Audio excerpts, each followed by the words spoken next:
ಖಾತೆ ಹಂಚಿಕೆ ಕಗ್ಗಂಟು ಹಿನ್ನೆಲೆ ಸಿಎಂ ಡಿಕೆ ಶಿವಕುಮಾರ್ ದೆಹಲಿಯಲ್ಲಿ ಬೀಡುಬಿಟ್ಟಿದ್ದಾರೆ. ಎಐಸಿಸಿ ಅಧ್ಯಕ್ಷ ಮಲ್ಲಿಕಾರ್ಜುನ ಖರ್ಗೆ ನಿವಾಸಕ್ಕೆ ನಿನ್ನೆ ರಾತ್ರಿ ಸಿಎಂ ಡಿಕೆ ಶಿವಕುಮಾರ್ ಭೇಟಿ ಕೊಟ್ಟಿದ್ರು. ಸಚಿವ ಸ್ಥಾನ ವಂಚಿತರ ಅಸಮಾಧಾನ ಹಾಗೂ ಖಾತೆ ಹಂಚಿಕೆ ಗೊಂದಲದ ಬಗ್ಗೆ ಖರ್ಗೆ ಜೊತೆ ಮಾತುಕತೆ ನಡೆಸಿದ್ದಾರೆ. ಇನ್ನು ಹೈಕಮಾಂಡ್ ನಾಯಕರ ಜೊತೆಗಿನ ಚರ್ಚೆ ಬಳಿಕ ಇಂದು ಬಹುತೇಕ ಖಾತೆ ಹಂಚಿಕೆ ಫೈನಲ್ ಆಗಲಿದೆ. ಖಾತೆ ಬದಲಾವಣೆ ವಿಚಾರವಾಗಿ ಹೈಕಮಾಂಡ್ ಬಳಿ ಚರ್ಚಿಸೋಕೆ ಮುನಿಯಪ್ಪ ಕೂಡ ದೆಹಲಿಗೆ ಹೋಗಿದ್ದಾರೆ. ಆಹಾರ ಖಾತೆ ಬೇಡ, ಬೇರೆ ಖಾತೆ ಕೊಡುವಂತೆ ಸಚಿವ ಕೆಎಚ್ ಮುನಿಯಪ್ಪ ಹೈಕಮಾಂಡ್ ಮೇಲೆ ಒತ್ತಡವನ್ನು ಹಾಕಲಿದ್ದಾರೆ. ಸಚಿವ ಶಿವರಾಜ್ ತಂಗಡಗಿ ಕೂಡ ದೆಹಲಿಯಲ್ಲಿ ಬೀಡುಬಿಟ್ಟಿದ್ದಾರೆ. ನಿನ್ನೆ ಸಂಜೆ ದೆಹಲಿಯಲ್ಲಿ ಎಐಸಿಸಿ ಅಧ್ಯಕ್ಷ ಮಲ್ಲಿಕಾರ್ಜುನ ಖರ್ಗೆ ಅವರನ್ನು ಭೇಟಿಯಾಗಿ ಮಾತುಕತೆಯನ್ನು ನಡೆಸಿದ್ದಾರೆ. ಸಚಿವ ಸ್ಥಾನ ಸಿಗದ ಕಾರಣ ಮಾಜಿ ಸಚಿವ ಕೆಎನ್ ರಾಜಣ್ಣ ಬಹಿರಂಗವಾಗಿಯೇ ತಮ್ಮ ಬೇಸರವನ್ನು ಹೊರಹಾಕಿದ್ದಾರೆ. ತುಮಕೂರು ಜಿಲ್ಲೆಯಿಂದ ಇಬ್ಬರನ್ನ ಸಚಿವರನ್ನಾಗಿ ಮಾಡಬೇಕಿತ್ತು ಅಂತ ಹೇಳಿದ್ದಾರೆ. ಡಾಕ್ಟರ್ ಜಿ ಪರಮೇಶ್ವರ್ ಜೊತೆಗೆ ಜಿಲ್ಲೆಯಿಂದ ಮತ್ತೊಬ್ಬರಿಗೆ ಸಚಿವ ಸ್ಥಾನ ಸಿಗಬೇಕಾಗಿತ್ತು. ಸಚಿವರ ಪಟ್ಟಿ ಬದಲಾಗಿದ್ದು ಪಕ್ಷದ ಇತಿಹಾಸದಲ್ಲಿ ಇದು ಮೊದಲು. ನಾನು ಹಿಂದೆಯೂ ಕೂಡ ನೋಡಿಲ್ಲ, ಕೇಳಿಯೂ ಇಲ್ಲ. ಏನೇ ಇದ್ರೂ ಹೈಕಮಾಂಡ್ ರಿಪೇರಿ ಮಾಡುತ್ತೆ ಅಂತ ಅಂದರು. ಎಲ್ಲ ಕಾಲದಲ್ಲೂ ಯಾವುದೇ ಸರ್ಕಾರ, ಕಾಂಗ್ರೆಸ್ಸೇ ಅಂತಲ್ಲ, ಯಾವ ಪಕ್ಷದ ಸರ್ಕಾರ ಸಂಪುಟ ಪುನರ್ರಚನೆ ಮಾಡಿದಾಗ ಅಲ್ಪ ಸ್ವಲ್ಪ ಅಸಮಾಧಾನಗಳು ಬಂದೇ ಬರ್ತವೆ. ಅಸಮಾಧಾನಗಳನ್ನೆಲ್ಲ ಆಯಾ ಪಕ್ಷದ ಮುಖಂಡರುಗಳು ಅದನ್ನೆಲ್ಲ ಸಮಾಧಾನಗೊಳಿಸ್ತಾರೆ, ಯಾವುದೇ ತೊಂದರೆ. ಖಾತೆ ಹಂಚಿಕೆ ವಿಳಂಬದ ಬಗ್ಗೆ ವಿಪಕ್ಷಗಳ ಟೀಕೆಗೆ ಕೆಪಿಸಿಸಿ ಅಧ್ಯಕ್ಷ ಬಿಕೆ ಹರಿಪ್ರಸಾದ್ ತಿರುಗೇಟನ್ನು ಕೊಟ್ಟಿದ್ದಾರೆ. ಸಚಿವರು ಎಲ್ಲರೂ ಹಿರಿಯರಿದ್ದಾರೆ. ಬೊಮ್ಮಾಯಿ ಇದ್ದಾಗ 17 ಖಾತೆ ಮಾತ್ರ ಕೊಟ್ಟಿದ್ರು. ಯಡಿಯೂರಪ್ಪ ಇದ್ದಾಗ 55 ದಿನ ತಗೊಂಡ್ರು. ಅವರಲ್ಲಿ ಮೆಟೀರಿಯಲ್ ಇಲ್ಲ, ನಮ್ಮಲ್ಲಿ ಮೆಟೀರಿಯಲ್ ಇದೆ ಅಂತ ಟಾಂಗ್ ಕೊಟ್ರು. ಈಗ ಸಚಿವರು ಎಲ್ಲರೂ ಕೂಡ ಹಿರಿಯರಿದ್ದಾರೆ.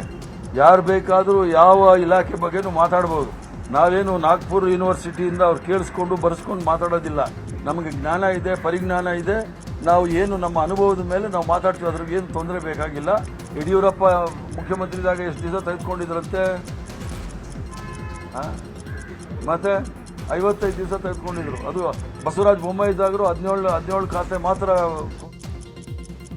ಇನ್ನು ಕಾಂಗ್ರೆಸ್ ಪಕ್ಷದಲ್ಲಿ ಮಹಿಳೆಯರಿಗೆ ಆದ್ಯತೆ ನೀಡಿಲ್ಲ ಎಂಬ ವಿಪಕ್ಷಗಳ ಆರೋಪಕ್ಕೂ ಕಿಡಿಕಾರಿದ್ದಾರೆ. ಆರ್ಎಸ್ಎಸ್ನಲ್ಲಿ ಮಹಿಳೆಯರು ಎಷ್ಟು ಜನ ಅಧ್ಯಕ್ಷರಾಗಿದ್ದಾರೆ ಅಂತ ಬಿಜೆಪಿಯವರು ಹೇಳಲಿ. ನಮ್ಮಲ್ಲಿ 5 ಜನ ಕಾಂಗ್ರೆಸ್ ಪಕ್ಷದ ಅಧ್ಯಕ್ಷರಾಗಿದ್ರು. ಬಿಜೆಪಿಯವರಿಗೆ ಮಹಿಳೆಯರ ಮೇಲೆ ಕಾಳಜಿ ಇಲ್ಲ ಅಂತ ಗುಡುಗಿದ್ದಾರೆ. ಸೊ ಭಾರತೀಯ ಜನತಾ ಪಾರ್ಟಿ ಆರ್ಎಸ್ಎಸ್ ಅಲ್ಲಿ ಎಷ್ಟು ಜನ ಮಹಿಳೆಯರಿದ್ದಾರೆ, ಅಧ್ಯಕ್ಷರಾಗಿದ್ದಾರೆ ಅನ್ನೋದು ಹೇಳಕ್ಕೆ ಹೇಳಿ.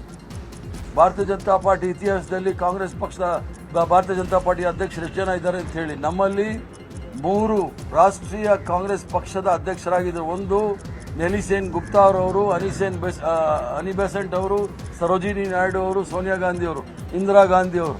5 ಜನ ಕಾಂಗ್ರೆಸ್ ಪಕ್ಷದ ಅಧ್ಯಕ್ಷರಾಗಿದ್ದರು. ಭಾರತೀಯ ಜನತಾ ಪಾರ್ಟಿಯವರು ಯಾವುದಾದ್ರು ಒಂದು ಮಹಿಳೆ ಅಧ್ಯಕ್ಷ ಇರಲಿ, ಒಂದು ಕಾರ್ಯಕಾರಿ ಸಮಿತಿನಲ್ಲೂ ಇಡೋದಿಲ್ಲ. ಅವರಿಗೆ ಮಹಿಳೆಯರು ಸಚಿವ ಸ್ಥಾನ ಕೈತಪ್ಪಿದೆ ಎಂಬ ಬೇಸರದಲ್ಲಿದ್ದಂಥ ದಿನೇಶ್ ಗುಂಡೂರಾವ್ ಮನೆಗೆ ನಿನ್ನೆ ಮುಖ್ಯಮಂತ್ರಿ ಡಿಕೆ ಶಿವಕುಮಾರ್ ಭೇಟಿಯನ್ನು ಕೊಟ್ಟಿದ್ದರು. ದಿನೇಶ್ ಗುಂಡೂರಾವ್ ಅವರನ್ನು ಡಿಕೆ ಶಿವಕುಮಾರ್ ಸಮಾಧಾನಪಡಿಸಿದ್ದಾರೆ ಅಂತ ಹೇಳಲಾಗಿದೆ. ಈ ಮೂಲಕ ಪಕ್ಷದಲ್ಲಿ ಎಲ್ಲವೂ ಸರಿ ಇದೆ ಎಂಬ ಸಂದೇಶ ರವಾನಿಸಲಿಕ್ಕೆ ಯತ್ನಿಸ್ತಾ ಇದ್ದಾರೆ. ಇನ್ನೊಂದು ಕಡೆ ಮಂತ್ರಿ ಶಿವಲಿಂಗೇಗೌಡರು, ರಾಮಲಿಂಗಾರೆಡ್ಡಿ, ಹರಿಪ್ರಸಾದ್ ಜೊತೆ ಸಿಎಂ ಚರ್ಚೆಯನ್ನು ಮಾಡಿದ್ದು, ಚರ್ಚೆ ವೇಳೆ ಸಲೀಂ ಅಹಮದ್ ಕೂಡ ಭಾಗಿಯಾಗಿದ್ದರು.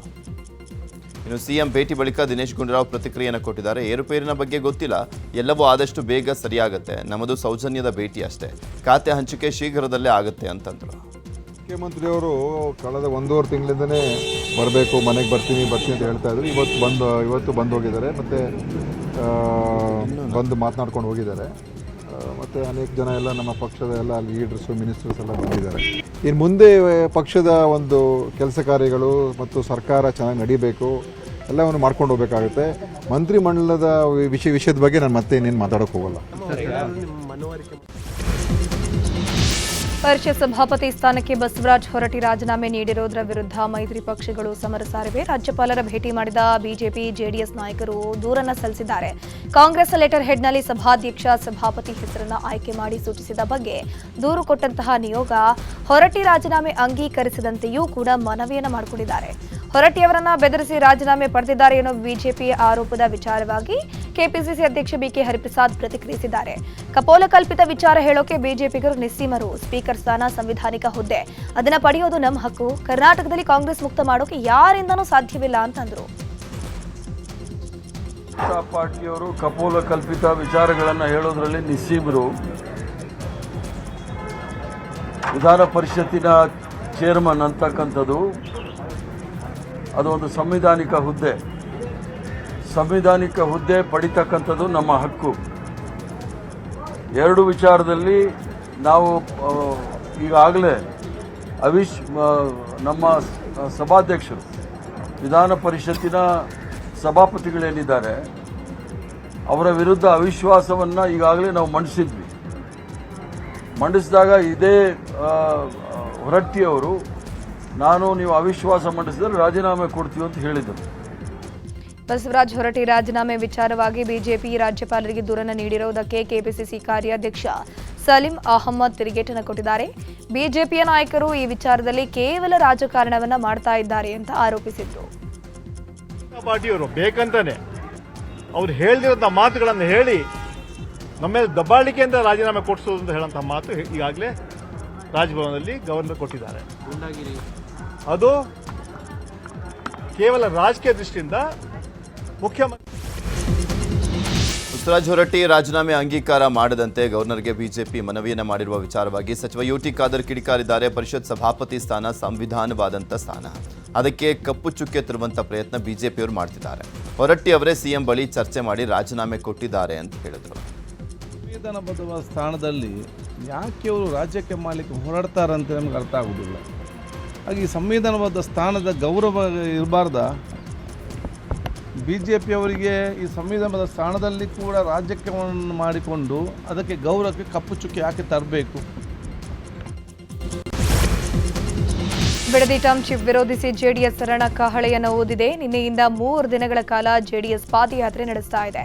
ಜೆಡಿಎಸ್ನ ಯುವ ನಾಯಕ ನಿಖಿಲ್ ಕುಮಾರಸ್ವಾಮಿ ನೇತೃತ್ವದಲ್ಲಿ ಪಾದಯಾತ್ರೆ ನಡೀತಾ ಇದೆ. ಭೈರಮಂಗಲದಿಂದ ಬೆಂಗಳೂರು ಚಲೋ ನಡೆಸಲಾಗುತ್ತಿದೆ. ನಮ್ಮ ಭೂಮಿ ನಮ್ಮ ಹಕ್ಕು ಹೆಸರಲ್ಲಿ ಯಾತ್ರೆ ನಡೀತಾ ಇದೆ. ಪಾದಯಾತ್ರೆಗೆ ಬಿಜೆಪಿ ನಾಯಕರ ಬೆಂಬಲ ಕೂಡ ಸಿಕ್ಕಿದೆ. ನಿನ್ನೆ ಮೊದಲ ದಿನದ ಪಾದಯಾತ್ರೆ ಬಿಡದಿಯ ಬಿಜಿಎಸ್ ವೃತ್ತದಲ್ಲಿ ಮುಕ್ತಾಯವಾಯಿತು. ಭೈರಮಂಗಲ ಗ್ರಾಮದಿಂದ ಬಿಡದಿವರೆಗೂ 9 ಕಿಲೋಮೀಟರ್ ಪಾದಯಾತ್ರೆಯನ್ನ ನಿಖಿಲ್ ಕುಮಾರಸ್ವಾಮಿ ಮುಕ್ತಾಯಗೊಳಿಸಿದ್ದಾರೆ. ಇಂದು 2ನೇ ದಿನದ ಪಾದಯಾತ್ರೆ ನಿಖಿಲ್ ಕುಮಾರಸ್ವಾಮಿ ನೇತೃತ್ವದಲ್ಲಿ ಆರಂಭ ಆಗುತ್ತೆ. ಬಿಡದಿಯ ಬಿಜಿಎಸ್ ವೃತ್ತದಿಂದ ಬೆಳಗ್ಗೆ 9 ಗಂಟೆಗೆ ಪ್ರಾರಂಭ ಆಗುವಂತಹ ಸಾಧ್ಯತೆ ಇದೆ. ಪಾದಯಾತ್ರೆಯಲ್ಲಿ ಮಾಜಿ ಪ್ರಧಾನಿ ದೇವೇಗೌಡರು ಭಾಗವಹಿಸಿ ಬಿಜಿಎಸ್ ವೃತ್ತದಲ್ಲಿ ಭಾಷಣ ಮಾಡಲಿದ್ದಾರೆ. ಇಂದು ಬಿಜಿಎಸ್ ವೃತ್ತದಿಂದ ಜೆಕೆ ಗ್ರ್ಯಾಂಡ್ವರೆಗೆ ಪಾದಯಾತ್ರೆಗೆ ಒಟ್ಟು 16 ಪಾಯಿಂಟ್ ಇದೆ. ಒಟ್ಟು 15 ಕಿಲೋಮೀಟರ್ ಸಾಗಲಿದೆ. ಜೆಡಿಎಸ್ನ ಶಾಸಕರು, ಮಾಜಿ ಶಾಸಕರು ಸೇರಿ ಕಾರ್ಯಕರ್ತರು ಹಾಗೆಯೇ ಅಪಾರ ಸಂಖ್ಯೆಯಲ್ಲಿ ಜನರು ಕೂಡ ಭಾಗಿಯಾಗಲಿದ್ದಾರೆ. ಪಾದಯಾತ್ರೆ ವಿಚಾರವಾಗಿ ಜೆಡಿಎಸ್ ಯುವ ನಾಯಕ ನಿಖಿಲ್ ಕುಮಾರಸ್ವಾಮಿ ಮಾತನಾಡಿ ಸರ್ಕಾರದ ವಿರುದ್ಧ ಕಿಡಿಕಾರಿತು. ನಾವು ರಾಜಕೀಯ ಲಾಭಕ್ಕಾಗಿ ಪಾದಯಾತ್ರೆ ಮಾಡ್ತಿಲ್ಲ, ರೈತರ ಪರವಾಗಿ ಪಾದಯಾತ್ರೆಯನ್ನು ಮಾಡ್ತಾ ಇದ್ದೇವೆ. ರೈತರ ಕಾನೂನು ಹೋರಾಟಕ್ಕೆ ಬೆಂಬಲ ಕೊಡ್ತೇವೆ. ರೈತರ ಭೂಮಿಯನ್ನು ಉಳಿಸುವಂಥ ಕೆಲಸ ಆಗಬೇಕು ಅಂತ ಹೇಳಿದರು. ಕೇಂದ್ರ ಸಚಿವ ಎಚ್ ಡಿ ಕುಮಾರಸ್ವಾಮಿ ಮಾತನಾಡಿ ರಾಜ್ಯ ಸರ್ಕಾರದ ನಡೆ ಖಂಡಿಸಿದ್ರು. ರೈತರು ಭೂಮಿ ಬಿಟ್ಟು ಕೊಡಲ್ಲ ಅಂತ ಹೇಳಿದ್ರು ಕೂಡ ಸರ್ಕಾರ ಮೊಂಡುವಾದ ಮಾಡ್ತಾ ಇದೆ. ನಾವು ರೈತರ ಪರವಾಗಿ ಹೋರಾಟ ಮಾಡ್ತಾ ಇದ್ದೇವೆ ಅಂತ ಹೇಳಿದರು. ಇನ್ನು ಪಾದಯಾತ್ರೆಯಲ್ಲಿ ವಿಪಕ್ಷ ನಾಯಕ ಆರ್ ಅಶೋಕ್ ಮಾತನಾಡಿ ಸರ್ಕಾರದ ವಿರುದ್ಧ ಕಿಡಿಕಾರಿದ್ರು. ಸತ್ಯಶೋಧನಾ ವರದಿಯನ್ನು ಬಹಿರಂಗಪಡಿಸಿ, ಇಲ್ಲವಾದರೆ ನಾವು ಸದನದಲ್ಲಿ ಇಡೀ ವಿಚಾರವನ್ನ ಬಯಲಿಗೆ ಎಳಿತೇವೆ ಅಂತ ಹೇಳಿದರು. ಇದು ಈ ಸರ್ಕಾರದ ಸಾವಿನ ಕೊನೆ ಮೊಳೆಯನ್ನ ಒಡ್ಕೊಂತ ಇದ್ದಾರೆ ಅವರು. ಯಾರ್ಯಾರು ರೈತರನ್ನ ವಿರೋಧ ಮಾಡಿದ್ದಾರೆ ಆ ಸರ್ಕಾರ ಉಳಿದೇ ಇಲ್ಲ ಇವತ್ತುವರೆಗೂ. ಆ ಸತ್ಯಶೋಧನಾ ಸಮಿತಿ ರಿಪೋರ್ಟ್ ಬಹಿರಂಗ ಮಾಡಿ, ಇಲ್ಲ ಅಂದ್ರೆ ವಿಧಾನಸಭೆಯಲ್ಲಿ 13ನೇ ತಾರೀಕು ನಡೀತದಲ್ಲ, ಅಲ್ಲಿ ನಾವು ಅದನ್ನು ಬಹಿರಂಗ ಮಾಡ್ತೀರಿ. ಬಿಡದಿ ಟೌನ್ಶಿಪ್ ವಿರುದ್ಧ ದೋಸ್ತಿ ಪಾದಯಾತ್ರೆ ವಿಚಾರದ ಬಗ್ಗೆ ಬೆಂಗಳೂರಿನಲ್ಲಿ ಮಾತನಾಡಿದ ಸಿಎಂ ಡಿಕೆ ಶಿವಕುಮಾರ್, ಪ್ರಜಾಪ್ರಭುತ್ವದಲ್ಲಿ ಹೋರಾಟಕ್ಕೆ ಅವಕಾಶ ಇದೆ. ಕ್ಯಾಬಿನೆಟ್ನಲ್ಲೂ ಕೂಡ ಬಂದು ಹೋರಾಟ ಮಾಡಲಿ, ಹೊರಗೂ ಕೂಡ ಹೋರಾಟ ಮಾಡಲಿ ಅಂತಂದ್ರು. ವ್ಯವಸ್ಥೆಯಲ್ಲಿ ಎಲ್ಲರಿಗೂ ಪ್ರತಿಭಟನೆ ಪಾದಯಾತ್ರೆ ಮಾಡೋಂಥ ಹಕ್ಕಿದೆ. ಪಾಪ ಅವರು ಏನ್ ಬೇಕಾದ್ರೂ ಮಾಡ್ಲಿ, ನಮ್ದೇನು ಅದಕ್ಕೆ ಅಭ್ಯಂತರ ಏನಿಲ್ಲ. ಬಿಡದಿ ಟೌನ್ಶಿಪ್ ವಿರೋಧಿಸಿ ಜೆಡಿಎಸ್ ಪಾದಯಾತ್ರೆ ವಿಚಾರವಾಗಿ ನಗರಾಭಿವೃದ್ಧಿ ಸಚಿವ ಯತೀಂದ್ರ ಸಿದ್ದರಾಮಯ್ಯ ವಿಜಯಪುರದಲ್ಲಿ ವಾಗ್ದಾಳಿ ನಡೆಸಿದ್ದಾರೆ. ವಿರೋಧ ಪಕ್ಷದವರು ಪಾದಯಾತ್ರೆಯಲ್ಲ, ಬದಲಿಗೆ ಇದೊಂದು ಪ್ರಾಯಶ್ಚಿತ್ತ ಪಾದಯಾತ್ರೆ ಮಾಡ್ತಿದ್ದಾರೆ ಅಂತಂದ್ರು. ಟೌನ್ಶಿಪ್ ಬಗ್ಗೆ ಮುಖ್ಯಮಂತ್ರಿಗಳೆಲ್ಲ ಹೇಳಿದ್ದಾರೆ. ಅದು ಯಾವುದು ಕೂಡ ನಾವು ಬಲವಂತವಾಗಿ ರೈತರಿಂದ ಕಿತ್ಕೊಳ್ತಿಲ್ಲ. ಅದು ವಾಲಂಟ್ರಿಯಾಗಿ ಯಾರು ಕೊಡೋಕ್ಕೆ ಇಷ್ಟ ಇದೆಯೋ ಅವರು ಅವರಿಂದ ಭೂಸ್ವಾಧೀನ ಮಾಡ್ಕೊಳ್ತೀವಿ. ಸೊ ಹಾಗಾಗಿ ಯಾರ್ದು ಬಲವಂತ ಇಲ್ಲದೆ ಇದ್ದಾಗ ಇವರು ಅನಾವಶ್ಯಕವಾಗಿ ರೈತರನ್ನ ಸುಮ್ಮನೆ ತಪ್ಪು ದಾರಿ ಹೇಳ್ತಾ ಇದ್ದಾರೆ. ಇವರೇ ಈ ಒಂದು ಕಾರ್ಯ ಕೋರ್ಟ್ ಷರತ್ತು ಮೀರಿ ಸಚಿವ ನಾಗೇಂದ್ರ ದೆಹಲಿಗೆ ತೆರಳಿದ್ರು ಅನ್ನುವಂಥ ಆರೋಪ ಕೇಳಿಬಂದಿದೆ. ವಾಲ್ಮೀಕಿ ನಿಗಮದಲ್ಲಿ ನಡೆದಿದೆ ಅನ್ನೋದಂತಹ ಹಗರಣದಲ್ಲಿ ಬಂಧಿತರಾಗಿದ್ದಂಥ ನಾಗೇಂದ್ರ ಜಾಮೀನಿನ ಮೇಲೆ ಬಿಡುಗಡೆ ಆಗಿದ್ರು. ಆದರೆ ಜಾಮೀನು ನೀಡುವಾಗ ರಾಜ್ಯ ಬಿಟ್ಟು ಹೋಗುವಾಗ ಮಾಹಿತಿ ನೀಡಬೇಕು ಅನ್ನುವಂಥ ಷರತ್ತು ವಿಧಿಸಲಾಗಿತ್ತು. ಆದರೆ ಈಗ ಅನುಮತಿ ಪಡೆಯದೆ ದೆಹಲಿ ಪ್ರವಾಸವನ್ನು ಕೈಗೊಂಡಿದ್ದಾರೆ ಅಂತ ಹೇಳಲಾಗ್ತಾ ಇದೆ. ಈ ಬಗ್ಗೆ ಸಾಕ್ಷ್ಯ ಸಂಗ್ರಹಿಸಲಿಕ್ಕೆ ಇಡಿ ಮುಂದಾಗಿದೆ. ಏರ್ಪೋರ್ಟ್ನಲ್ಲಿ ಇಡಿ ಪರಿಶೀಲನೆಯನ್ನು ಮಾಡ್ತಾ ಇದೆ. ಸರಿಯಾದಂಥ ದಾಖಲೆ ಸಿಕ್ಕರೆ ಸಚಿವ ನಾಗೇಂದ್ರ ಜಾಮೀನು ರದ್ದತಿಯಾಗುವಂಥ ಸಾಧ್ಯತೆ ಇದೆ. ಇನ್ನು ಸಚಿವ ನಾಗೇಂದ್ರ ದೆಹಲಿಗೆ ತೆರಳಿದ್ದಾರೆ ಎಂಬ ವಿಪಕ್ಷಗಳ ಆರೋಪಕ್ಕೆ ಆರೋಗ್ಯ ಸಚಿವ UT ಖಾದರ್ ವಾಗ್ದಾಳಿಯನ್ನು ಮಾಡಿದ್ದಾರೆ. ಅವಕಾಶ ಇಲ್ಲ ಅಂದರೆ ಕೋರ್ಟ್ ಹೇಳಬೇಕು. ಇವರು ಯಾರು ಹೇಳೋಕೆ, ಇವರಿಗೆ ಯಾಕೆ ಟೆನ್ಷನ್ನು, ಪ್ರತಿಪಕ್ಷದ ಜವಾಬ್ದಾರಿಯನ್ನು ನಿಭಾಯಿಸಬೇಕು ಅಂತ ಹೇಳಿದ್ದಾರೆ. ಕೋರ್ಟ್ನವ್ರು ಹೇಳಬೇಕು, ಇವರು ಯಾರು ಹೇಳಲಿಕ್ಕೆ ಇಲ್ಲಿ. ಇವತ್ತು ಆದೇಶ ಆಗಿ ಓದ್ತಕ್ಕೆ 1 ವಾರ ಆಯಿತು, ಯಾವ ಕೋರ್ಟ್ ಕೂಡ ಏನು ಹೇಳಿಲ್ಲ. ಇವರಿಗೆ ಯಾಕೆ ಟೆನ್ಷನ್? ಇವರ ಪ್ರತಿಪಕ್ಷ. ಸಚಿವ HC ಬಾಲಕೃಷ್ಣ ಇಂದು ಬೆಂಗಳೂರು ದಕ್ಷಿಣ ಜಿಲ್ಲೆಯ ಚನ್ನಪಟ್ಟಣ, ಕನಕಪುರ ಭಾಗದ ಗ್ರಾಮಗಳಿಗೆ ಭೇಟಿ ನೀಡಿ ಬರ ಅಧ್ಯಯನ ನಡೆಸಲಿದ್ದಾರೆ. ಈ ಬಾರಿ ಮಳೆಯ ಕೊರತೆಯಿಂದಾಗಿ ಬೆಳೆ ನಷ್ಟವಾಗಿದ್ದು, ಈ ಬಗ್ಗೆ ಜಿಲ್ಲಾಧಿಕಾರಿಯಿಂದ ಮಾಹಿತಿ ಪಡೆದು ರೈತರ ಜೊತೆಗೆ ಸಮಾಲೋಚನೆ ನಡೆಸಲಿದ್ದಾರೆ. ಬೆಳಗ್ಗೆ 10 ರಾಮನಗರದ ಜಿಲ್ಲಾಧಿಕಾರಿ ಕಚೇರಿಗೆ ಆಗಮಿಸಿದ್ದು, ನಂತರ ಗ್ರಾಮಗಳಿಗೆ ಭೇಟಿಯನ್ನು ಕೊಡುತ್ತಾರೆ. ಬೆಳಗಾವಿ ಜಿಲ್ಲೆಯಲ್ಲಿ ಬರದ ಪರಿಸ್ಥಿತಿ ಇದೆ. ಸವದತ್ತಿ, ಯರಗಟ್ಟಿ, ರಾಮದುರ್ಗ ತಾಲೂಕಿನಲ್ಲಿ ಬಿಜೆಪಿ ಟೀಮ್ ಬರ ಅಧ್ಯಯನವನ್ನು ಮಾಡಿದೆ. MLC ರವಿಕುಮಾರ್ ನೇತೃತ್ವದಲ್ಲಿ ತಂಡದಲ್ಲಿ ಶಾಸಕರಾದಂಥ ಶಶಿಕಲಾ ಜೊಲ್ಲೆ, ಹಲಗೇಕರ್, ದುರ್ಯೋಧನ ಐಹೊಳೆ ಸೇರಿದಂತೆ ಹಲವರು ಬರ ಅಧ್ಯಯನವನ್ನು ಮಾಡಿದ್ದಾರೆ. ಇನ್ನು ಮುಂಬರುವಂಥ ಅಧಿವೇಶನದಲ್ಲಿ ಸರ್ಕಾರ ಇದೇ ವಿಚಾರ ಗಮನ ಸೆಳೆಯಲಿಕ್ಕೆ ಬಿಜೆಪಿ ಸಿದ್ಧತೆ ಮಾಡಿಕೊಂಡಿದೆ. ಚಿಕ್ಕಬಳ್ಳಾಪುರ ಜಿಲ್ಲೆಯ ಶಿಡ್ಲಘಟ್ಟದಲ್ಲಿ ಕಾಂಗ್ರೆಸ್ ಮುಖಂಡ ಪುಟ್ಟು ಅಂಜನಪ್ಪ ಪ್ರತಿ ವರ್ಷವೂ ಪ್ರತಿಭಾ ಪುರಸ್ಕಾರವನ್ನು ಹಮ್ಮಿಕೊಳ್ತಾ ಇದ್ದು, ಈ ವರ್ಷವೂ 500 ವಿದ್ಯಾರ್ಥಿಗಳಿಗೆ ಪ್ರತಿಭಾ ಪುರಸ್ಕಾರ ನೀಡಲಾಯಿತು. SSLCಯಲ್ಲಿ ತಾಲೂಕಿಗೆ ಪ್ರಥಮ ಹಾಗೂ ದ್ವಿತೀಯ ಸ್ಥಾನ ಪಡೆದ ವಿದ್ಯಾರ್ಥಿಗಳಿಗೆ ಎಲೆಕ್ಟ್ರಿಕ್ ಬೈಕ್ ಪುರಸ್ಕಾರವಾಗಿ ನೀಡಲಾಯಿತು. ಇನ್ನುಳಿದ ವಿದ್ಯಾರ್ಥಿಗಳಿಗೆ ಸ್ಮಾರ್ಟ್ ವಾಚ್, ಲ್ಯಾಪ್ಟಾಪ್ಗಳನ್ನು ನೀಡಲಾಯಿತು. ಬರ್ತ್ಡೇ ಪ್ರೀ ವೆಡ್ಡಿಂಗ್ ಶೂಟ್ಗೆ ಅಂಬಾರಿ ಬಸ್ ಇನ್ನು ಮುಂದೆ ಬಾಡಿಗೆಗೆ ಸಿಗಲಿದೆ. ಕಳೆದ ಜನವರಿಯಿಂದ ರಸ್ತೆಗೆ ಇಳಿದಂಥ ಡಬಲ್ ಡೆಕ್ಕರ್ ಬಸ್ ಪ್ರವಾಸಿಗರ ಮೆಚ್ಚುಗೆ ಪಡೆದಿತ್ತು. ಇದೀಗ double decker bus celebration and photo ಶೂಟ್ಗಳಿಗಾಗಿ ಬಾಡಿಗೆಗೆ ನೀಡಲಿಕ್ಕೆ ಪ್ಲಾನ್ ನಡೆದಿದೆ. ವಾರದ ದಿನಗಳಲ್ಲಿ 32,000 ಹಾಗೂ ವಾರಾಂತ್ಯದಲ್ಲಿ 40,000 ರೂಪಾಯಿ ಬಾಡಿಗೆ ನಿಗದಿ ಮಾಡಲಾಗಿದೆ. ರೇಣುಕಾಸ್ವಾಮಿ ಕೊಲೆ ಕೇಸ್ನಲ್ಲಿ ದರ್ಶನ್ಗೆ ಈಗ ಮಾಫಿ ಸಾಕ್ಷಿ ಸಂಕಟ ಎದುರಾಗಿದೆ. ಈಗಾಗಲೇ ಮಾಫಿ ಸಾಕ್ಷಿ ಆಗೋಕೆ ಆರೋಪಿಗಳಾದ ಪ್ರದೋಷ್ ಹಾಗೂ ವಿನಯ್ ಮತ್ತು ರವಿಶಂಕರ್ ಅರ್ಜಿಯನ್ನು ಸಲ್ಲಿಕೆ ಮಾಡಿದ್ದಾರೆ. ಮಾಫಿ ಸಾಕ್ಷಿಯಾಗಲು ಸಲ್ಲಿಸಿದ ಅರ್ಜಿಗಳ ಕುರಿತು ಕೋರ್ಟ್ ಇಂದು ಮಹತ್ವದ ತೀರ್ಪನ್ನು ಕೊಡುತ್ತೆ. ಗುರುವಾರ ನಡೆದ ಸುದೀರ್ಘ ವಾದ ಪ್ರತಿವಾದಗಳ ನಂತರ ನ್ಯಾಯಾಧೀಶರು ತೀರ್ಪನ್ನು ಇಂದಿಗೆ ಕಾಯ್ದಿರಿಸಿದ್ರು. ಇನ್ನು ಈಗಾಗಲೇ ಕೋರ್ಟ್ಗೆ ಪ್ರದೋಷ್ ಹೇಳಿಕೆ ಕೊಟ್ಟಿದ್ದು, ಕೊಲೆ ಕೇಸ್ನಲ್ಲಿ ನನಗೆ ಸಹಕರಿಸದಿದ್ರೆ ದರ್ಶನ್ ಸುಸೈಡ್ ಮಾಡ್ಕೋತೀನಿ ಅಂದಿದ್ರು. ಅದಕ್ಕಾಗಿ ಭಯದಿಂದ ದರ್ಶನ್ಗೆ ಸಹಾಯ ಮಾಡಿದ್ದೆ ಅಂತ ಹೇಳಿದಾರಂತೆ. ಹೋಟೆಲ್ಗಳ ವಿರುದ್ಧ ಬೆಂಗಳೂರಿನಲ್ಲಿ ಆಹಾರ ಇಲಾಖೆಯಿಂದ ಮೆಗಾ ಆಪರೇಷನ್ ಮುಂದುವರೆದಿದೆ. ವೀಕೆಂಡ್ ಮೋಜು ಮಸ್ತಿಯಲ್ಲಿದ್ದ ಐಷಾರಾಮಿ ಹೋಟೆಲ್ಗಳ ಮೇಲೆ ಆಹಾರ ಸುರಕ್ಷತೆ ಹಾಗೂ ಗುಣಮಟ್ಟ ಇಲಾಖಾ ಅಧಿಕಾರಿಗಳು ದಾಳಿ ನಡೆಸಿದ್ದಾರೆ. UB city, brigade road, MG ರೋಡ್ನ ಹೋಟೆಲ್ಗಳ ಮೇಲೆ ದಾಳಿ ಮಾಡಿ ಅಧಿಕಾರಿಗಳು ಆಹಾರದ ಗುಣಮಟ್ಟವನ್ನು ಪರಿಶೀಲನೆ ಮಾಡಿದರು. ಸುಮಾರು 10 ಪ್ರತ್ಯೇಕ ತಂಡಗಳಿಂದ ದಾಳಿಯಾಗಿದೆ. UB ಸಿಟಿಯಲ್ಲಿರುವಂತಹ ಸ್ಕೈ ಲಾಂಚ್ ಅನ್ನು ಲಾಕ್ ಮಾಡಿ ಸೀಸ್ ಮಾಡಲಾಗಿದೆ. ಕೆಜಿಗಟ್ಟಲೆ ಕೊಳೆತ ಕೋಳಿ ಹಾಗೂ ದನದ ಮಾಂಸ ಸ್ಕೈ ಲಾಂಚ್ನ ಕಿಚನ್ನಲ್ಲಿ ಪತ್ತೆಯಾಗಿದೆ. ಇಷ್ಟಲ್ಲದೆ ಬಳಕೆಗೆ ಯೋಗ್ಯವಲ್ಲದ ಅಡುಗೆ ಎಣ್ಣೆ, ಅವಧಿ ಮೀರಿದ ಹಾಲು, ಮೊಸರು ಕೂಡ ಸಿಕ್ಕಿದೆ. ಈ ಹಿನ್ನೆಲೆ ಸ್ಕೈ ಲಾಂಚ್ ಅನ್ನು ಸೀಲ್ ಮಾಡಲಾಯಿತು. ಆಹಾರ ಇಲಾಖೆ ಆಯುಕ್ತ ಶ್ರೀನಿವಾಸ್ ನೇತೃತ್ವದಲ್ಲಿ ದಾಳಿ ನಡೆಸಲಾಗಿದೆ. UB ಸಿಟಿಯ ಸ್ಕೈ ಲಾಂಚ್ ಬಳಿಕ ಬ್ರಿಗೇಡ್ ರಸ್ತೆಯಲ್ಲಿರುವಂಥ ಹೋಟೆಲ್ ಪಬ್ಗಳ ಮೇಲೂ ದಾಳಿಯನ್ನು ಮಾಡಲಾಗಿದೆ. ಚರ್ಚ್ ಸ್ಟ್ರೀಟ್ನಲ್ಲಿರುವಂಥ ಪೆಗ್ ಅಂಡ್ ಬಾಟಲ್ಸ್ ಪಬ್ನಲ್ಲಿ ಅವಧಿ ಮೀರಿದ ಆಹಾರ ಪತ್ತೆಯಾಗಿದೆ. ಫಂಗಸ್ ಬಂದಿರುವಂಥ ಮಶ್ರೂಮ್, ಅವಧಿ ಮೀರಿದಂಥ ಕ್ರೀಮ್ ಪತ್ತೆಯಾಗಿದೆ. ಇನ್ನು ಬೇಬಿ ಕಾರ್ನ್ ಪ್ಯಾಕೆಟ್ನಲ್ಲಿ ಕೀಟಗಳು, ಫ್ರೀಸರ್ನಲ್ಲಿ ಕೊಳೆತ ಆಹಾರ ಪದಾರ್ಥಗಳು, ಚೀಸ್ ಪ್ಯಾಕೆಟ್ನಲ್ಲಿ ಸತ್ತ ಜಿರಳೆ ಪತ್ತೆಯಾಗಿದೆ. ಆಹಾರದ ಸ್ಯಾಂಪಲ್ ಪಡೆದು ಕಿಚನ್ ಲಾಕ್ ಮಾಡಲಾಗಿದೆ. ಪೆಟ್ಸ್ ಆ್ಯಂಡ್ ಇನ್ನೊಂದು ಕೋಕಸ್ ಅಂತ ಎರಡನ್ನು ನಾವು ಪರಿಶೀಲನೆ ಮಾಡಿದಾಗ ಈ ಬಾಟ್ಲ್ ಆ್ಯಂಡ್ ಪೆಕ್ಸಲ್ಲಿ ನಮ್ಮ ನ್ಯೂನ್ಯತೆ ಕಾಯ್ದೆ ಮತ್ತು ನಿಬಂಧನೆಗೆ ಒಳಪಟ್ಟು ಯಾವುದೂ ಇರಲಿಲ್ಲ. ಕೆಲವೊಂದು ಎಕ್ಸ್ಪೈರಿ ಐಟಮ್ಸು ಮತ್ತು ಬೆಂಗಳೂರು ನಗರದ ಸ್ವಚ್ಛತೆಗೆ ಬೆಸ್ಕಾಂ ಕೈ ಜೋಡಿಸಿದೆ. ಪಾದಚಾರಿ ಮಾರ್ಗದಲ್ಲಿನ ಅನುಪಯುಕ್ತ ವಿದ್ಯುತ್ ಕಂಬ, ಮೂಲಸೌಕರ್ಯಗಳನ್ನು ತೆರವು ಮಾಡಲಾಗಿದೆ. ಇನ್ನು ಪಾದಚಾರಿಗಳ ಸಂಚಾರಕ್ಕೆ ಹಾಗೂ ವಾಹನಗಳ ಓಡಾಟಕ್ಕೆ ಅಡ್ಡಿಯಾಗುವಂತಹ ಡಬಲ್ ಪೋಲ್ ಟ್ರಾನ್ಸ್ಫಾರ್ಮರ್ಗಳನ್ನು ಸ್ಥಳಾಂತರ ಮಾಡಲಾಗುತ್ತಿದೆ. ಜೊತೆಗೆ ಟ್ರಾನ್ಸ್ಫಾರ್ಮರ್ ಕೇಂದ್ರಗಳ ಸುತ್ತಲಿನ ಗಿಡಗಂಟಿಗಳನ್ನು ತೆರವು ಮಾಡಿ ಸ್ವಚ್ಛವಾಗಿಡಲಾಗ್ತಾ ಇದೆ. ನೆಲಮಂಗಲ ತಾಲೂಕಿನ ಶಿವಗಂಗೆ ಬೆಟ್ಟದಲ್ಲಿ ಚಾರಣಕ್ಕೆ ತೆರಳಿದಂಥ ಉದ್ಯಮಿ ಪುತ್ರ ಅದ್ವೈತ್ ಉಪಾಧ್ಯಾಯ ನಾಪತ್ತೆಯಾಗಿದ್ದು 2 ದಿನ ಕಳೆದರೂ ಕೂಡ ಪತ್ತೆ ಆಗಿಲ್ಲ. ನಾಪತ್ತೆ ಆಗಿರುವಂಥ ಅದ್ವೈತ್ ಉಪಾಧ್ಯಾಯಗಾಗಿ ಕಳೆದ 2 ದಿನದಿಂದಲೂ ಕೂಡ ನಿರಂತರವಾಗಿ ಶೋಧ ಕಾರ್ಯ ಮಾಡಲಾಗ್ತಾ ಇದೆ. ಬೆಟ್ಟದ ಸುತ್ತಲೂ ಡ್ರೋನ್ಗಳ ಮೂಲಕ ಪೊಲೀಸರು ಹುಡುಕಾಟ ಮಾಡ್ತಿದ್ದಾರೆ. SDRF ಮತ್ತು ಅರಣ್ಯ ಇಲಾಖೆ ಜೊತೆಗೆ ದಾಬಸ್ಪೇಟೆ ಪೊಲೀಸರಿಂದ ಹುಡುಕಾಟವನ್ನು ಮುಂದುವರಿಸಲಾಗಿದೆ. ಹುಬ್ಬಳ್ಳಿಯ ಚೆನ್ನಮ್ಮ ವೃತ್ತದ ಬಳಿ ಕೈಗೊಂಡಿರುವಂತಹ ಫ್ಲೈಓವರ್ ಕಾಮಗಾರಿ ವಿಳಂಬವಾಗಿರೋ ಹಿನ್ನೆಲೆ ಶಾಸಕ ಮಹೇಶ್ ತೆಂಗಿನಕಾಯಿ ಕಾಮಗಾರಿಯನ್ನು ವೀಕ್ಷಿಸಲಿದ್ದಾರೆ. ಚೆನ್ನಮ್ಮ ವೃತ್ತದಿಂದ ಹೊಸೂರು ವೃತ್ತದವರೆಗೂ ಸಂಚರಿಸಿರುವಂತಹ ತೆಂಗಿನಕಾಯಿ ಕಾಮಗಾರಿಯ ಪ್ರಗತಿ ಕುರಿತು ಮಾಹಿತಿಯನ್ನು ಪಡೆಯಲಿದ್ದಾರೆ. ಪಾಲಿಕೆ ಅಧಿಕಾರಿಗಳು, ರಾಷ್ಟ್ರೀಯ ಹೆದ್ದಾರಿ ಪ್ರಾಧಿಕಾರ, ಪಿಡಬ್ಲ್ಯೂಡಿ ಅಧಿಕಾರಿಗಳು, ಹಿರಿಯ ಪೊಲೀಸ್ ಅಧಿಕಾರಿಗಳು ಮತ್ತು ಗುತ್ತಿಗೆದಾರರು ಈ ವೇಳೆ ಉಪಸ್ಥಿತರಿರುತ್ತಾರೆ.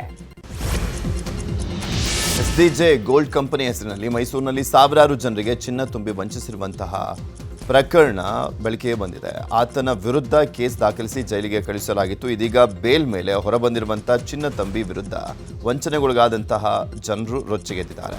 ಆತನಿಗೆ ಸಂಬಂಧಪಟ್ಟಂತಹ ಹೋಟೆಲ್ ಕ್ಲಬ್ ಮೇಲೆ ದಾಳಿ ನಡೆಸಿ ಆಕ್ರೋಶವನ್ನು ಹೊರಹಾಕಲಾಗಿದೆ. ನಮಗೆ ನ್ಯಾಯ ಕೊಡಿಸಿ ಅಂತ ಪೊಲೀಸರಿಗೆ ಮನವಿ ಮಾಡಿದ್ದಾರೆ.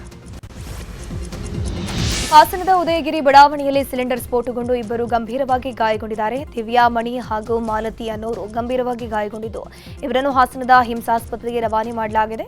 ಏಕಾಏಕಿ ಸಿಲಿಂಡರ್ ಸ್ಫೋಟದಿಂದ ಮನೆಯ ಗೋಡೆ ಹಾಗೂ ಶೀಟ್ಗಳಿಗೂ ಹಾನಿಯಾಗಿದೆ. ಸ್ಥಳಕ್ಕೆ ಪೊಲೀಸರು ಭೇಟಿ ಕೊಟ್ಟು ಪರಿಶೀಲನೆ ಮಾಡಿದರು. ಬಾಂಬು ಬ್ಲಾಸ್ಟ್ ಆದಷ್ಟು ಸೌಂಡ್ ಬಂದಿವ. ಆಗ ಎಲ್ಲರೂ ಓಡ್ ಬಂದು ನೋಡ್ರೆ ಆ ಅಮ್ಮ ಕಿರ್ಚ್ಕೊಂತಿತ್ತು. ನಾನೇ ಒಳಗಡೆ ಕರ್ಕೊಬಂದು ಅಮ್ಮನ ಕುಡಿಸಿ ನೀರೆಲ್ಲ ಕುಡಿಸಿದೆ. ಆ ಹುಡುಗಿ ಅಲ್ಲಿ ಇಟ್ಲು, ನಾನು ನೋಡ್ದೆ ಅವಳು ಬಂದಿದ್ದ. ಓಡ್ಬಿಟ್ಲು. ಕಾಸು ಅಂತ ಗೊತ್ತಿಲ್ಲ. ಅದು ಮನೆ ಬಳಿ ನಿಲ್ಲಿಸಿದಂಥ ಇನೋವಾ ಕಾರನ್ನು ಕಳ್ಳತನ ಮಾಡಲಾಗಿದೆ. ಬಾಗಲಕೋಟೆ ಜಿಲ್ಲೆಯ ಇಳಕಲ್ ನಗರದಲ್ಲಿ ಈ ಘಟನೆ ನಡೆದಿದೆ. ಇಷ್ಟು ದಿನ ಬೈಕ್ಗಳು, ಮನೆಗಳ ಕಳ್ಳತನ ಮಾಡ್ತಾ ಇದ್ದಂಥ ಕಳ್ಳರು ಈಗ ಕಾರ್ಗಳನ್ನೇ ಟಾರ್ಗೆಟ್ ಮಾಡಿ ಕಳ್ಳತನ ಮಾಡ್ತಿದ್ದಾರೆ. ಮನೆ ಮುಂದೆ ನಿಲ್ಲಿಸಿದ್ದಂಥ KA63 M1438 ನಂಬರ್ನ ಇನೋವಾ ಕಾರನ್ನು ಕಳ್ಳರು ಕದ್ದೊಯ್ದಿದ್ದಾರೆ. ಕಾರು ಮಾಲೀಕ ಅರವಿಂದ ಮೇಲಿನ ಮನಿ ಇಳಕಲ್ ನಗರ ಪೊಲೀಸ್ ಠಾಣೆಯಲ್ಲಿ ಪ್ರಕರಣ ದಾಖಲು ಮಾಡಿದ್ದಾರೆ. ಕೊಪ್ಪಳದ ಕುಷ್ಟಗಿ ತಾಲೂಕಿನ ಹನುಮಸಾಗರ ಹಾಗೂ ಮುದುಟಗಿ ಮಧ್ಯೆ ವಿಂಡ್ ಪವರ್ ಟವರ್ ಅಳವಡಿಕೆ ಕಾರ್ಯ ನಡೀತಾ ಇದೆ. ವಿಂಡ್ ಪವರ್ಗಾಗಿ ಟವರ್ ಅಳವಡಿಕೆ ಮಾಡುವ ವಿಚಾರವಾಗಿ ರೈತರು ಹಾಗೂ ಖಾಸಗಿ ಕಂಪನಿಯವರ ಮಧ್ಯೆ ವಾಗ್ವಾದ ಮುಂದುವರೆದಿದೆ. ರೈತರಿಗೆ ಸಿಗಬೇಕಾದ ಸೂಕ್ತ ಪರಿಹಾರ ನೀಡಿಲ್ಲ ಅಂತ ರೈತರು ಆರೋಪಿಸಿದ್ದಾರೆ. ಇನ್ನುಳಿದಂತೆ ಭಾರೀ ವಾಹನಗಳ ಓಡಾಟದಿಂದ ಕೃಷಿ ಭೂಮಿ ಹಾಳಾಗಿದೆ ಅಂತ ಜನರು ಹೇಳ್ತಿದ್ದಾರೆ. ಕೋಲಾರದಲ್ಲಿ ಈ ಬಾರಿ ಟೊಮ್ಯಾಟೊ ಫಸಲು ಹೆಚ್ಚಿನ ಪ್ರಮಾಣದಲ್ಲಿ ಬಂದಿದ್ರು. ಬೆಲೆ ಇಲ್ಲದೆ ರೈತರು ಕಂಗಾಲಾಗಿದ್ದಾರೆ. ಕೋಲಾರ APMC ಮಾರುಕಟ್ಟೆ ಹಾಗೂ ಚಿಲ್ಲರೆ ಮಾರುಕಟ್ಟೆಯಲ್ಲಿ ಟೊಮ್ಯಾಟೊ ಧಾರಣೆ ಭಾರೀ ಕುಸಿತ ಕಂಡಿದೆ. ಬೇಡಿಕೆ ಇಲ್ಲದೆ ಬೆಲೆ ಇಳಿದಿರುವಂಥದ್ದು ಟೊಮ್ಯಾಟೊ ಬೆಳೆಗಾರರನ್ನ ಸಂಕಷ್ಟಕ್ಕೆ ದೂಡಿದೆ. ಮಾರುಕಟ್ಟೆಯಲ್ಲಿ ಕಮಿಷನ್, ಕೂಲಿ ವೆಚ್ಚ ಹೋದರೆ ರೈತರಿಗೆ ಹಾಕಿದಂಥ ಬಂಡವಾಳವೂ ಸಿಗ್ತಾ ಇಲ್ಲ ಅಂತ ರೈತರು ಅಳಲನ್ನ ತೋಡ್ಕೊಂಡಿದ್ದಾರೆ. ಆಹಾರ ನೀರು ಅರಸಿ ಕಾಡಿನಿಂದ ಹೊರಬಂದಂಥ ಜಿಂಕೆಗಳ ಹಿಂಡು ರೈತರ ಜಮೀನುಗಳಲ್ಲಿ ಕಾಣಿಸಿಕೊಳ್ತಾ ಇದೆ. ಚಿತ್ರದುರ್ಗ ಜಿಲ್ಲೆಯ ಗೊಲ್ಲಹಳ್ಳಿಯಲ್ಲಿ ಜಿಂಕೆ ತೊಗರಿ ಮತ್ತು ಸೂರ್ಯಕಾಂತಿ ಬೆಳೆಯನ್ನು ನಾಶ ಮಾಡಿದೆ. ಶಾಲಾ ಆವರಣದಲ್ಲಿ ಕೋತಿಗಳನ್ನು ಓಡಿಸಿದ ಹೆಡ್ ಮಾಸ್ಟರ್ ಮೇಲೆ ಕೋತಿ ದಾಳಿ ನಡೆಸಿದೆ. ಪೆಟ್ರೋಲ್ ಬಂಕ್ಗೆ ಬಂದಿದ್ದ ಹೆಡ್ ಮಾಸ್ಟರ್ ಮೇಲೆ ಕೋತಿ ದಾಳಿ ಮಾಡಿ ಗಾಯಗೊಳಿಸಿದೆ. ಕೊಪ್ಪಳ ತಾಲೂಕಿನ ಹುಲಿಗಿ ಗ್ರಾಮದಲ್ಲಿ ಘಟನೆ ನಡೆದಿದೆ. ಸಾಮಾನ್ಯವಾಗಿ ಹುಲಿ ಕಂಡರೆ ಇತರೆ ವನ್ಯ ಪ್ರಾಣಿಗಳು ಭಯದಿಂದ ದೂರ ಸರಿತವೆ. ಆದರೆ ಕಾಡಾನೆಯೊಂದು ಹುಲಿಯನ್ನೇ ಅಟ್ಟಾಡಿಸಿದೆ. ಚಾಮರಾಜನಗರ ಜಿಲ್ಲೆಯ ಬಂಡೀಪುರ ಹುಲಿ ಸಂರಕ್ಷಿತ ಪ್ರದೇಶದಲ್ಲಿ ಈ ಅಪರೂಪದ ದೃಶ್ಯ ಕಂಡುಬಂದಿದೆ. ಕೊಪ್ಪಳ ಜಿಲ್ಲೆಯ ಯಲಬುರ್ಗಾ ತಾಲೂಕಿನ ಕಲಬಾವಿ ಚಿಕ್ಕವಂಕಲ ಕುಂಟಾ ಕೆರೆಯಲ್ಲಿ ಮೊಸಳೆಯೊಂದು ಪ್ರತ್ಯಕ್ಷವಾಗಿದೆ. ಕಲಬಾವಿ ಕೆರೆಯಲ್ಲಿ ಕಳೆದ ವಾರದಿಂದ ಮೊಸಳೆ ತಿರುಗಾಡುವ ದೃಶ್ಯ ಮೀನುಗಾರರು ಹಾಗೂ ಗ್ರಾಮಸ್ಥರ ಕಣ್ಣಿಗೆ ಬಿದ್ದಿದೆ. ಗದಗ ಜಿಲ್ಲೆ ನರಗುಂದ ತಾಲೂಕಿನ ಚಿಕ್ಕನರಗುಂದ ಗ್ರಾಮದಲ್ಲಿ ಜೋಡೆತ್ತುಗಳು ಎಲ್ಲರೂ ಕೂಡ ನಿಬ್ಬೆರಗಾಗುವಂತೆ ಸಾಧನೆ ಮಾಡಿವೆ. ಒಂದೇ ದಿನ ಒಂದೇ ಎಡೆಕುಂಟಿಯಿಂದ 10 ಎಕರೆ ಮೆಕ್ಕೆಜೋಳ ಹೊಲದಲ್ಲಿ ಎಡೆ ಹೊಡೆದಿದೆ. ಸ್ವಾತಂತ್ರ್ಯ ದಿನಾಚರಣೆ ದಿನ ಮಕ್ಕಳಿಗೆ ವಿಧಾನಸೌಧ ಕಣ್ತುಂಬಿಕೊಳ್ಳುವ ಅವಕಾಶ ಕಲ್ಪಿಸಿಕೊಡಲಾಗಿದೆ. ಫ್ರೀಡಂ ಹಬ್ಬದಲ್ಲಿ ಭಾಗವಹಿಸುವ ಮಕ್ಕಳು ಮತ್ತು ಪೋಷಕರಿಗೆ ವಿಶೇಷ ಮಾರ್ಗದರ್ಶಿತ ಪ್ರವಾಸ ಮೂಲಕ ವಿಧಾನಸೌಧವನ್ನು ವೀಕ್ಷಿಸುವ ಅವಕಾಶವನ್ನು ಕಲ್ಪಿಸಿಕೊಡಲಾಗಿದೆ.